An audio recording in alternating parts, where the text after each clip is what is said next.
Halo sahabat rumah belajar, kalian tentunya sudah tidak asing lagi ya dengan bahan-bahan yang ada di gambar. Ada vinegar atau cuka, ada soda, ada jeruk, deterjen, yang kesemuanya sering kita gunakan dalam kehidupan sehari-hari. Bagaimana ya sifat masing-masing? Nah, simak video kita kali ini ya.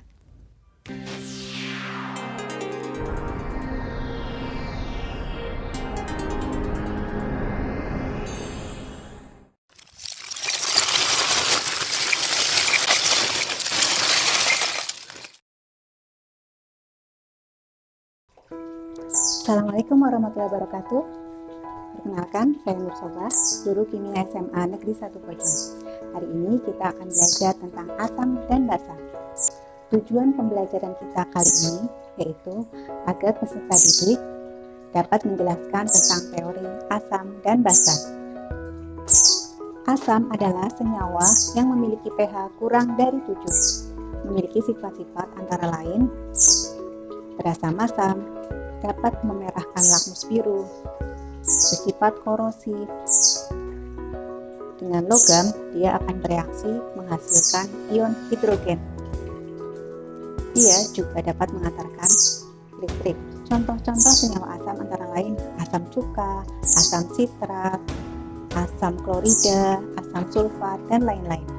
Basa adalah senyawa yang memiliki pH lebih besar dari 7. Biasanya berasa pahit, dapat membirukan lakmus merah, bersifat kaustik atau licin jika dipegang, dan dapat menetralkan suatu asam. Contoh yang merupakan basa antara lain natrium hidroksida atau yang lebih dikenal dengan soda api, kemudian amonia, kalium hidroksida, kalsium hidroksida, dan lain-lain. Bahasan berikutnya yaitu tentang teori asam dan basa. Ada 3 teori yang akan kita bahas. Yang pertama teori Arrhenius, yang kedua teori Bronsted-Lowry, yang ketiga teori Lewis. Yang pertama teori Arrhenius. Menurut Arrhenius, asam adalah zat yang dalam air dapat menghasilkan H+, sementara basa adalah zat yang dalam air menghasilkan ion OH-. Nah, definisi Arrhenius ini masih sangat terbatas karena hanya terdapat pada pelarut air, padahal yang namanya pelarut itu banyak sekali jenisnya.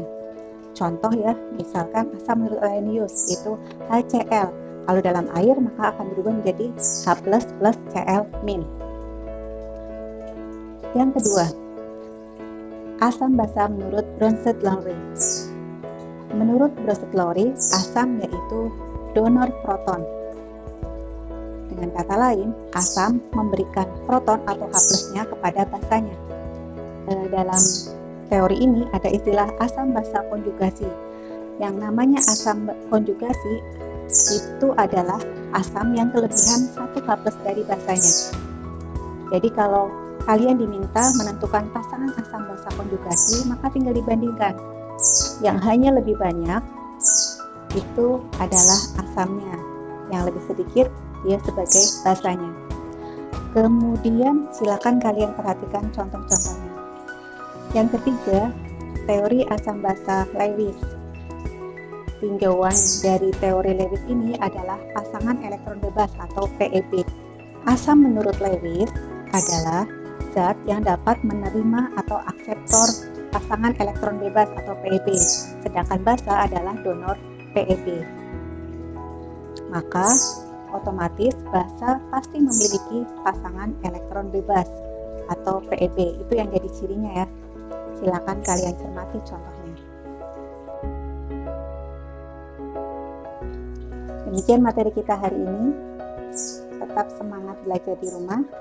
Bersama Rumah Belajar, belajar di mana saja, kapan saja, dan dengan siapa saja. Assalamualaikum warahmatullahi wabarakatuh.